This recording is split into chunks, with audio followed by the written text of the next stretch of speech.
Welcome to our Maha Periyava களஞ்சியம் channel.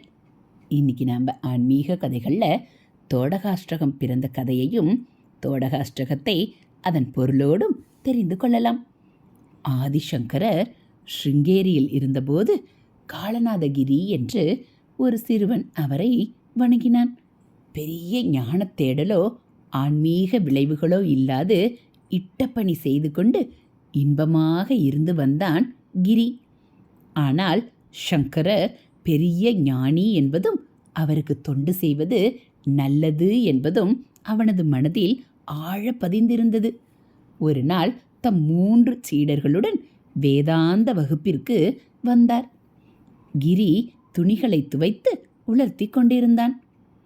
பாடத்தை தொடங்காது இருந்த குருவிடம் சீடர்கள் ஏனென்று கேட்க கிரி வரட்டும் என்றார் சங்கரர். அருகில் அமர்ந்திருந்த பத்மபாதர் ஒரு கல்லை சுட்டிக்காட்டி அதற்கு பாடம் சொல்வதும் கிரிக்கு பாடம் சொல்வதும் ஒன்றே என்றார். சற்றே நகைத்த பகவத்பாதர் கிரியை அழைத்து ஆசீர்வதித்து இதுவரை நீ கற்றதை சொல் என்றார். அப்போது கிரி பாடிய 8 செய்யுட்கள், அதாவது அஷ்டகம், குருவின் மகிமையை வியந்து ஓதுவதாக இருந்தது. சங்கர தேசிகாஷ்டகம் என்று அதற்கு தலைப்பிட்டார் கிரி. அப்போதே கிரியை தோடகாச்சாரியார் என்ற சந்நியாச பெயருடன் தன் சீடர்களில் ஒருவராக ஏற்றார் பகவத்பாதர். அவர் பாடிய சங்கர தேசிகாஷ்டகம் அவரது பெயரிலேயே தோடகாஷ்டகம் என்று விளங்கட்டும் என்றும் ஆசீர்வதித்தார் சங்கரர். ஸ்ரீ ஸ்ரீ தோடகாச்சாரியார் பாடிய தோடகாஷ்டகத்தையும் அதன் அர்த்தத்தையும் நாம் தெரிந்து கொள்ளலாம். விதிதாகில சாஸ்திர சுதா ஜலதே மஹிதோபனிஷத் கதிதார்த்த நிதே ஹிருதயே கலையே விமழம் சரணம் பவசங்கர தேசிகமே சரணம் பவசங்கர தேசிகமே சரணம். இதனுடைய பொருள், புகழ்பெற்ற கடல் போன்ற அனைத்து சாஸ்திரங்களையும் அறிந்தவரும் உபனிஷத்துக்களில் கூறியிருக்கும் தத்துவங்களை உணர்ந்து அதில் உறைந்தவரும் ஆன அந்த பரமேஸ்வரனுக்கு நிகரான சங்கர குருவே, உங்கள் பாதங்களில் என்னுடைய ஹிருதயத்தை சமர்ப்பிக்கிறேன். தாங்களே எனக்கு குரு, வழிகாட்டி. தேசிக என்பதற்கு இங்கே வழிகாட்டி என்று பொருள். அடுத்து 2வது செய்யுள். கருணா வருணாலய பாலய மாம் பவசாகர துக்க விதூன ஹிருதம் ரசயா கில தர்சன தத்வவிதம் பவசங்கர தேசிகமே சரணம் பவசங்கர தேசிகமே சரணம். இதனுடைய பொருள், குருவே, எனக்கு எதுவுமே தெரியாதே. நான் நிர்மூடன். எந்த கலையும் என்னால் அறியப்படவில்லை. ஆகையால் என்னால் பிறருக்கு பயன் தரும் எந்த வித்தையையும் கற்பித்து பொருளீட்டி தங்களுக்கு வேண்டியவற்றை செய்து குரு தட்சிணையும் தர இயலவில்லை. இப்படி எதுவுமே இல்லாத ஏழையான எனக்கு தாங்கள் தங்கள் சுபாவமான கருணையாலும் அன்பாலுமே அனைத்தையும் கற்பித்து காட்ட வேண்டும். ஹே சங்கரகுருவே, தங்கள் திருவடியே எனக்கு சரணம். கருணை நிறைந்தவரே, தங்கள் கருணையாகிய கடலால் இந்த பிறப்பு இறப்பு என்னும் சாகரத்தில் மூழ்கி தவிக்கும் என்னை காத்து கரை சேருங்கள். என்னை ஞானவானாக ஆக்குங்கள். சங்கர குருவே, தாங்களே எனக்கு கதி. தங்களை சரணடைகின்றேன். அடுத்து 3வது செய்யுள். பவதா ஜனதா சுகிதா பவிதா நிஜபோத விசாரண சாருமதே கலையேஸ்வர ஜீவ விவேக விதம் பவசங்கர தேசிகமே சரணம் பவசங்கர தேசிகமே சரணம். இதனுடைய பொருள், தாங்களே பரபிரம்மம். அதனால் தாங்கள் தெளிந்த ஞானத்தை உடையவராய் இருக்கிறீர்கள். தங்கள் ஞான போதனை எனக்கு மட்டுமின்றி உலகத்து மக்களுக்கும் பயன்பட்டு அதனால் க்ஷேமம் உண்டாகும்.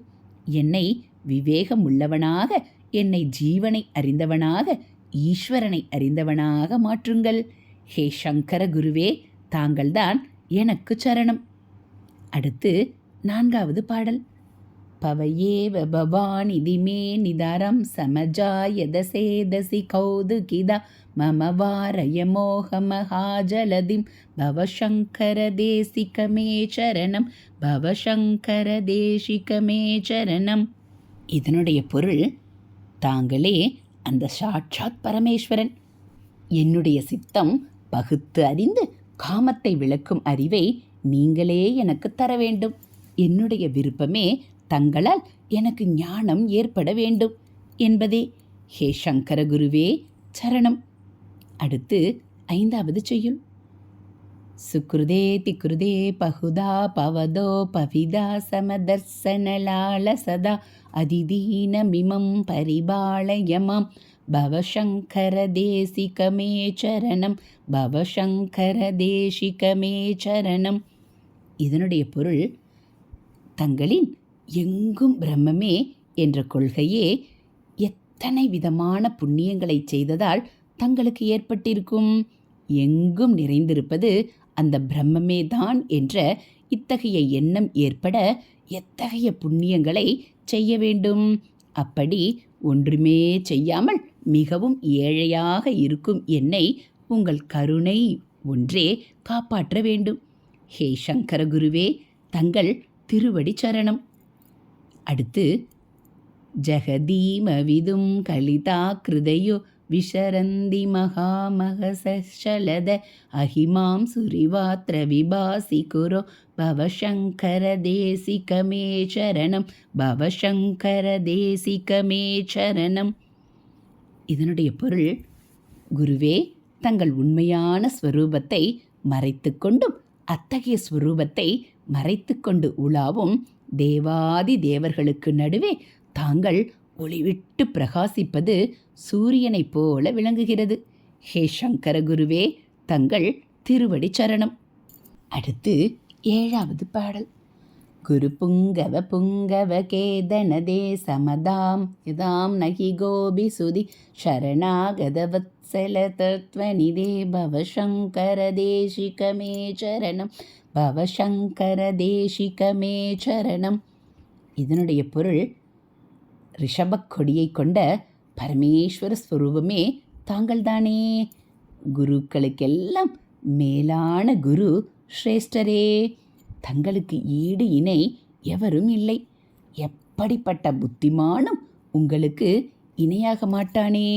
உம்மை சரணடைந்தால் கருணையுடன் ஆத்ம தத்துவத்தை போதித்து இவ்வுலக மாயையான சம்சார கடலில் இருந்து தாண்டச் செய்பவரே.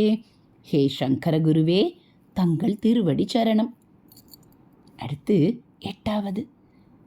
விகிதானமய விசத்தை கஹலன சகிஞ்சன காஞ்சனமஸ்தி குரு திருதமேவ விதேகி கிருபாம் சகஜா பவசங்கர தேசிகமே சரணம் பவசங்கர தேசிகமே சரணம்.